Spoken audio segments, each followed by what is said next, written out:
always found it so fascinating how every small thought and decision changes our life significantly. Sometimes the smallest thing that we decide to do can lead to such a different timeline, such as just going to a new grocery store and meeting a new person, and then they end up being your business partner or your soulmate or something like that, right? And it's just because you decided to try the new sprouts. I don't know.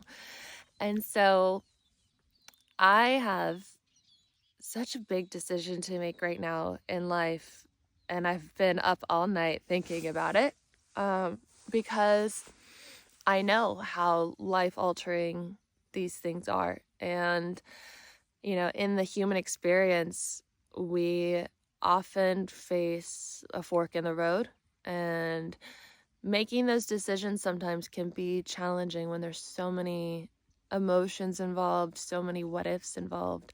And really, it's a matter of not coming down, but getting into, I guess, coming down, getting into your heart space and asking from there. But sometimes that can be hard. Sometimes that can be really, really hard when the mind is all over the place. Maybe the mind's dysregulated and overwhelmed and, afraid to make the wrong decision. And so then we have to face all those patterns. And oftentimes, especially if you are a generator in human design, also I have Arlo here eating flies. Zima's down there in the bushes. If you're a generator in human design, which I think is the most common human design profile, or whatever it would be called, that part of human design.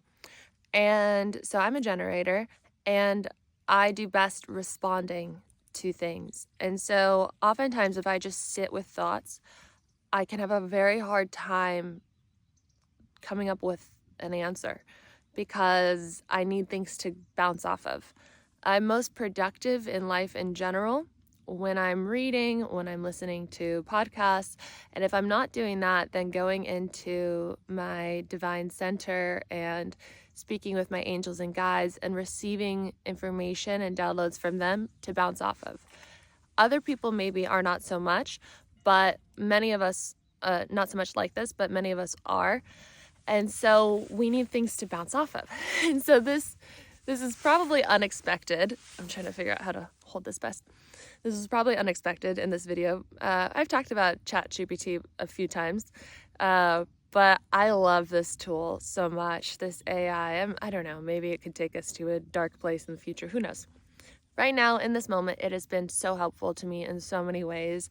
I was going through a very stressful event a while ago, and I needed immediate support. And from my understanding, this AI software has passed the bar exam, has passed the whatever the medical one would be. It's got a lot of information instantaneously.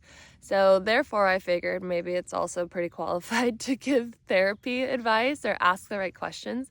So today, as I'm sitting here, and last night, I was just like, okay, I just need to bounce off some things. I just need some direction with these thoughts.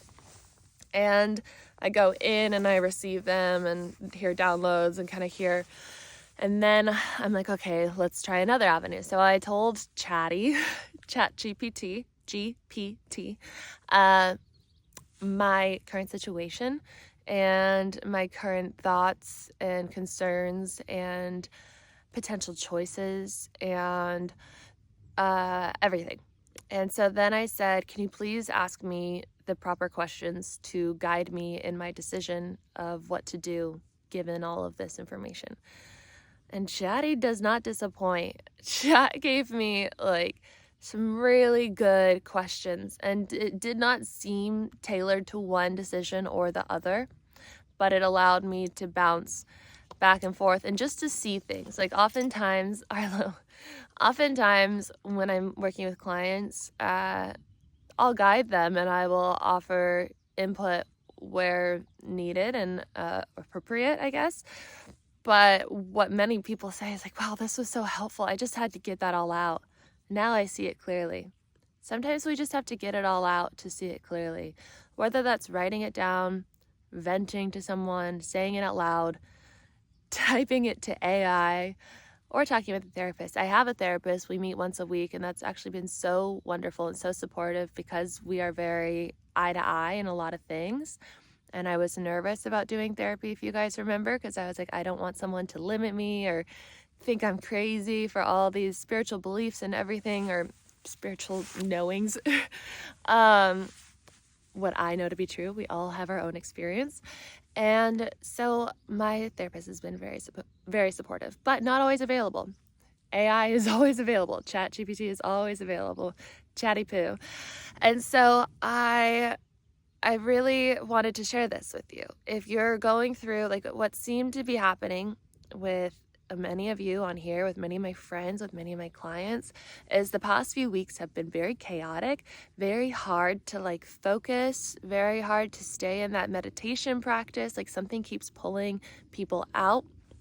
And so right now is a very, very, very important time to keep bringing that awareness through, to keep bringing that truth through, to keep choosing the alignment with your higher self and taking the path of, of acceptance and love. And it can be hard because I feel like a lot of us are facing some of our darkest things that are just within us. And then we're having these physical perceived realities that are just direct manifestations of what's already been living within us, right? In many of my work environments, I've had the same manifestation of like the same dynamic of people. And it's always very, very similar. It's like it becomes so obvious when I'm in that cycle again, or when I was in that cycle again. And so I finally just made the decision last time to end that cycle, to leave that cycle, to see it, to accept it, to move past it. Is my shirt inside out? No.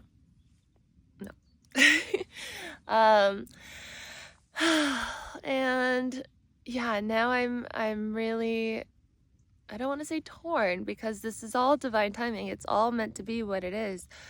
I think one of the most important things that we can do for ourselves in our journey is to not get attached to outcomes, to not get attached to future plans, to not get attached to how things were supposed to be, but to really pay attention to what's happening in front of you and to have the courage to change routes. What kept happening the other day for me, which I just keep referring back to, is it was so obvious. Like in the morning, it happened multiple times. I'd be like, where's this one thing? And then I would drop something and I would go to pick it up on the ground, and then I would look to the right randomly and it would be there. And that happened over and over and over. And I was like, okay, this will be an important message. And so sometimes we're brought on a path so that we can get on this path and think that this path is the one. And then it just gets us closer to the thing that we're actually supposed to go to, or the direction that we're actually supposed to go to. And so we have to have the courage when it's time to make that choice and decision, and to look at the honest signs in front of you. It's not your job to fix everything, to fix people, to make people like you. And sometimes that's just what it is. And we'll see. We'll see what that means. I don't know what's going to happen here. I don't know where I'm going to be in the next few months. I'm really trying to decide from a heart space and to just get clear and to allow myself to trust the unknown if I do step into more of the unknown, because some things just are not sustainable for me anymore in this environment. But I know that everything is divine timing. It's all working out. I'm partially, attached to the bus idea, the double-decker bus conversion.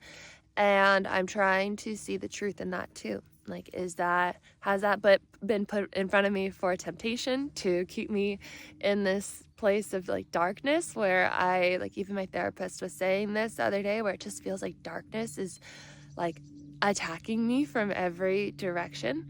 And I keep trying to be like a light worker and bring light through. Now it makes me emotional. But if you are on this path of spirituality and of remembering the truth of who you are and being a light worker or helping this shift in consciousness, you will face a lot of darkness that tries to dim your light, and it can be very distracting. It can be very tempting. It can be very addicting to go down that path of trying to solve it and fix it and like work it out. And sometimes that's not the right thing. Sometimes you're just meant to turn away from it and show it the light and then move on. But if you move towards it trying to fix it, you're dimming your light often. And it's helpful to say that out loud. So we will see. We will see. So try out the exercise with chat. I didn't expect to get so emotional on this video, but maybe you're feeling the same thing. If you are, let me know in the comments below. And I will see you in tomorrow's video. I love you guys. I'm grateful for you guys. Hang in there. It can be a very challenging time right now. There are seasons of life where we go through this, where things change, where we let go, where we change, where we grow, where we shift, where we become new, and where we shed our layers. I found a baby snake laying under my van the other day. Little baby snake. The day before, I found a 4-leaf clover. It was like all these little omens. The snake is like rebirth, it's transformation, it's new. And maybe that new will be born here. Maybe there's a way to fix what's going on. And maybe not. Maybe it's time to spread my little wings and move somewhere else, which is exciting too. So, if you like this video, please give it a thumbs up. Subscribe if you are new here. Leave a comment letting me know what you're moving through, if you feel comfortable to share, or just letting me know you're here right now, because I love you guys. I love this space. So thank you, thank you, thank you. If you want to sign up for one of my programs, I have 21 days to rewire your mind, 21 days to know your divine guidance. They will support you in these moments. I use all the tools in there to get me through these times of change and transformation and making decisions. And so if you want to book one-on-one option or one-on-one sessions, I have that option as well. And that's all linked below. Bye, guys.